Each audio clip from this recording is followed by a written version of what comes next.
सरकार के एक मंत्री हैं जिन्होंने आरोप लगाया, एक पब्लिक प्लेटफॉर्म से आरोप लगाया कि उनका फ़ोन टैप हो रहा है और वो खुद कह रहे हैं कि मेरा फ़ोन टैप हुआ।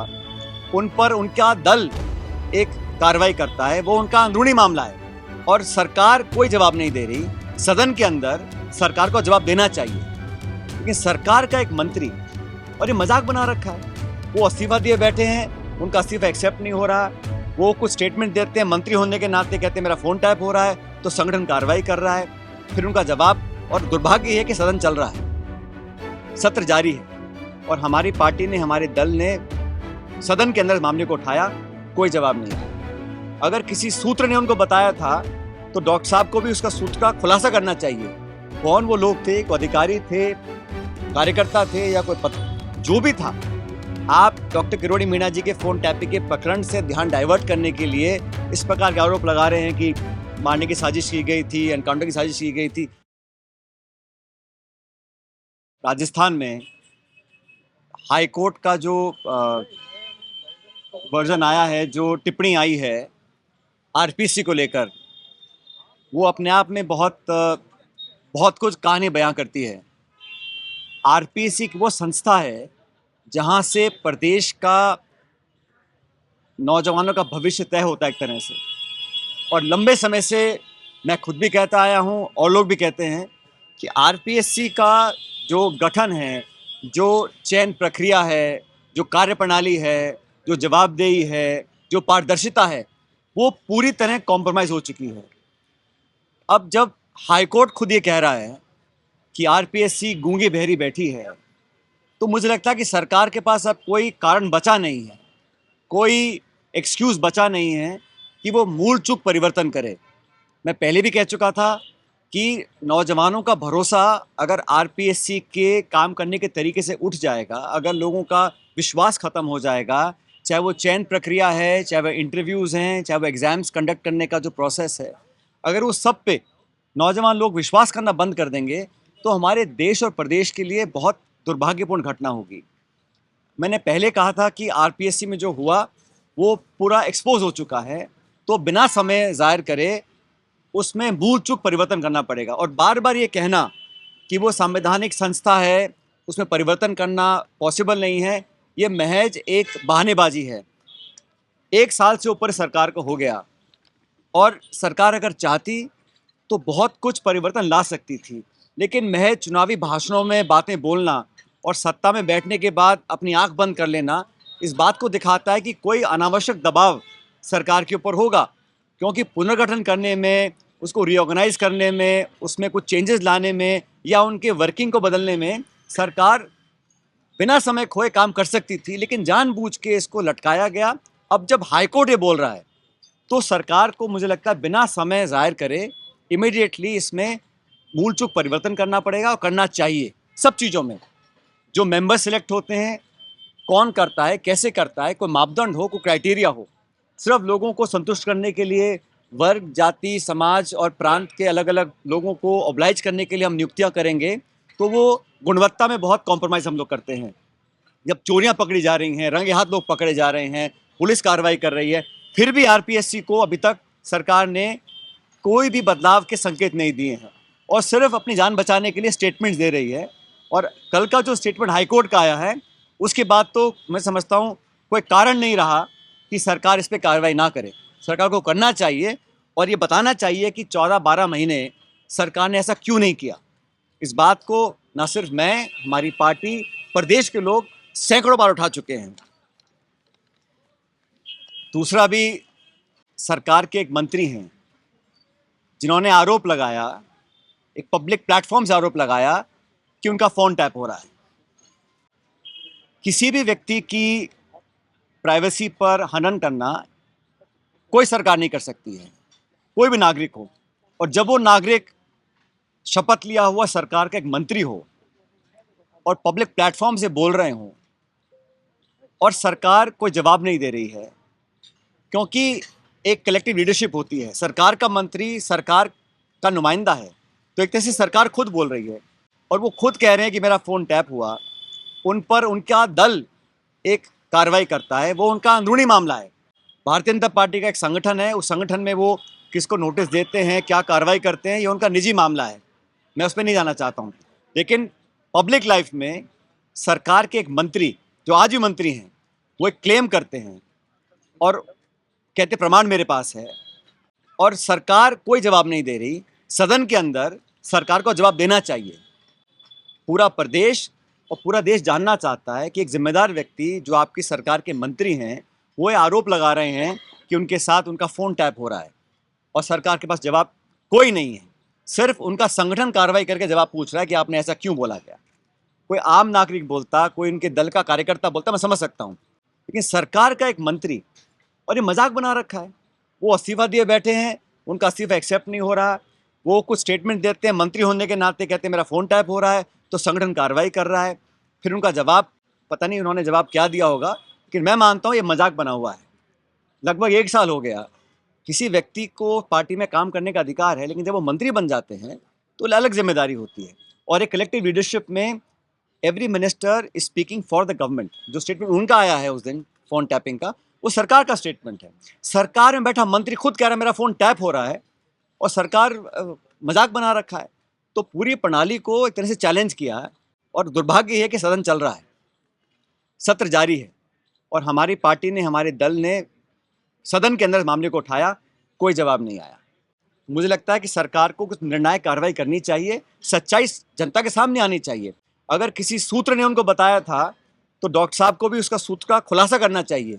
कौन वो लोग थे, कोई अधिकारी थे, कार्यकर्ता थे, या कोई पत्र, जो भी था, क्योंकि इतना आसान नहीं है। और ये फ़ोन टैपिंग का मामला मैं समझता हूँ बहुत गंभीर मामला है। इस पर सरकार को स्पष्टीकरण देना चाहिए और एक वाइट पेपर जारी करना चाहिए कि हमारे मंत्री ने ये बोला, सही था या गलत था। सिर्फ पार्टी के लेवल पर कार्रवाई करना मैं समझता हूँ पर्याप्त नहीं है। मैंने देखा कि सत्ताधारी दल के एक विधायक ने एक बड़ी गंभीर बात बोली, और दुर्भाग्यवश स्वर्गीय माथुर साहब की जब सरकार थी राजस्थान में, उस समय के आरोपों पर वो अपना वर्णन कर रहे थे।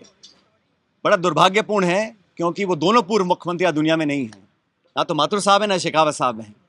लेकिन दशकों पुरानी कही सुनी किसी बात को एक जिम्मेदार विधायक, सत्ताधारी दल का विधायक इस बात को मीडिया में बोलता है, उस पर चर्चा होती है, ये मैं समझता हूँ बहुत निंदनीय है। और किसी इस प्रकार इतिहास में जाकर जो बात शायद कहीं कहीं सुनी होगी या ना भी होगी, उसका विवरण करना और आरोप लगाना कि हत्या की साजिश कभी की गई थी, मैं जो उन्होंने कहा उसका मैं खंडन करता हूं, और उम्मीद करता हूं कि इस प्रकार की बातें ना बोले।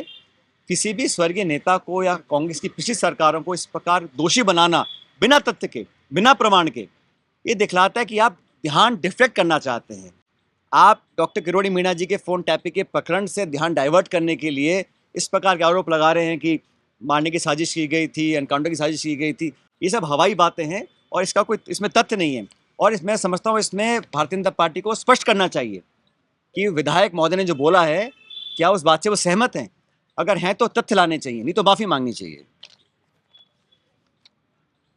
अभी जो ERCP की पहली योजना थी, उसका MOU साइन किया गया, वो प्रकाश में आया है, और उसमें ये कहा गया कि जो पहले राजस्थान का कोटा था पानी का, सिंचाई का, उद्योग के इस्तेमाल का और पीने के पानी का, उसमें इजाफा किया गया है। और आज एक खबर छपी अखबार में कि पहले से कम पानी हमको प्राप्त होगा राजस्थान को, और उसमें भी आशंका ये है कि जो रिचार्ज वाटर है, जितना मध्य प्रदेश रिचार्ज करेगा वो 47 MCM है, और राजस्थान में अनुमान लगाया कि 522 MCM हम रिचार्ज करेंगे। तो ये तुलनात्मक दृष्टि से इम्प्रैक्टिकल लगता है। तो इस तरह आंकड़ों को बढ़ाकर लोगों को भ्रमित किया जा रहा है। सरकार को स्पष्ट करना चाहिए सदन के अंदर कि जो MOU साइन किया था उसमें जो आपने आंकड़े दिए हैं राजस्थान के शहर के पानी के, उसकी पूर्ति कैसे करेंगे आप? कुछ इसमें जो गुणा भाग किया है वो काल्पनिक है। इसलिए सरकार को जवाब देना चाहिए कि जो पहली परिकल्पना थी ARCP के निर्माण में, उसमें राजस्थान का जो हिस्सा था उसमें पहले तो आपने कम आंका है, और जो आंका भी है उसको अगर आप ऐड करेंगे तो वो तुलनात्मक दृष्टि से वो गले नहीं उतरता है। इसलिए सरकार को इस पर जवाब देना चाहिए। सदन चल रहा है, उस पर आके खुल के बोलना चाहिए। आप सभी जानते हैं कि गड़साना में सिंचाई के पानी को लेकर का आंदोलन चल रहा है और उस क्षेत्र के लोगों की पुरानी मांग है कि हमको और पानी दिया जाए फसल की सिंचाई के लिए। मुझे लगता है सरकार ने अभी तक उसको गंभीरता से नहीं लिया और गड़साना वो इलाका है जहाँ बहुत पहले और कई लंबे समय से पानी को लेके कई आंदोलन हुए हैं। कुछ आंदोलन उग्र भी हुए थे और वहाँ दुर्घटना भी हुई थी। तो समय का ध्यान रखते हुए सरकार को तुरंत प्रभाव से वहाँ के किसानों को राहत देने के लिए पानी छोड़ने की व्यवस्था बिठानी चाहिए, चाहे उसके लिए उनको जो भी करना पड़े। लेकिन ये मांग जो है मैं समझता हूँ वाजिब मांग है और किसान अपनी मांग लेकर सड़कों पे कई दिनों से आंदोलित हैं, उसका सरकार को संज्ञान लेकर कार्रवाई करनी चाहिए। और अभी आपने दिल्ली में देखा होगा मणिपुर के मुख्यमंत्री जिनका अचानक दिल्ली बुला के इस्तीफा लिया गया। जब मणिपुर में हिंसा चल रही थी, जब एक तरह से सिविल वॉर वहाँ चल रहा था, हजारों लोगों को वहाँ पर पीड़ित किया गया, हत्याएं हुई, बलात्कार हुआ, शोषण हुआ और उस समय स्थिति को संभालने के लिए अगर मुख्यमंत्री का इस्तीफा लिया जाता तो शायद वहाँ के लोगों को इतना नुकसान नहीं झेलना पड़ता। लेकिन अब जब उनकी सरकार जाने का खतरा था, नो कॉन्फिडेंस मोशन सदन में आने वाला था, तो सिर्फ सत्ता और कुर्सी बचाने के लिए उनका इस्तीफा लिया गया। हिंसा से लोगों को बचाने के लिए, बलात्कार और मौत से लोगों को बचाने के लिए उनका इस्तीफा नहीं लिया गया। तो भाजपा का जो सोच है वो कुर्सी सत्ता बचाने के लिए है, कैसे हमारी सरकार बची रहे। मुख्यमंत्री की कुर्बानी देनी थी तो उस समय देनी चाहिए जब लोग मांग रहे थे। मणिपुर में जो हिंसा हुई हम सब देखे, हम लोगों ने क्या लोगों के साथ वहाँ हालात किए, एक तरह से वहाँ सिविल वॉर चल रहा था, तब उनका इस्तीफा नहीं लिया। लेकिन जब उनको पता था कि विश्वास खो चुके हैं और सदन में सरकार गिर सकती है, उनका इस्तीफा ले लिया। तो दिखलाता है कि भारतीय जनता पार्टी सिर्फ सत्ता में रहने के लिए कुछ भी कर सकती है और ये बात देश के हर प्रांत में लागू होती है। भारतीय जनता पार्टी को, प्रधानमंत्री जी को मणिपुर जाने का समय नहीं है, लेकिन सरकार बचाने के लिए वो हर हथकंडा अपनाने को तैयार है। तो ये भी उनका एक जो दूसरा चेहरा है वो जनता ने आज, देश ने आज देखा है। दिल्ली में चुनाव संपन्न हुए और हमारी पार्टी का परफॉर्मेंस बहुत अच्छा नहीं रहा कि मैं सिर्फ इतना कहना चाहता हूँ कि हम लोग वहाँ चुनाव लड़े थे अपनी पुरानी ज़मीन तलाशने के लिए।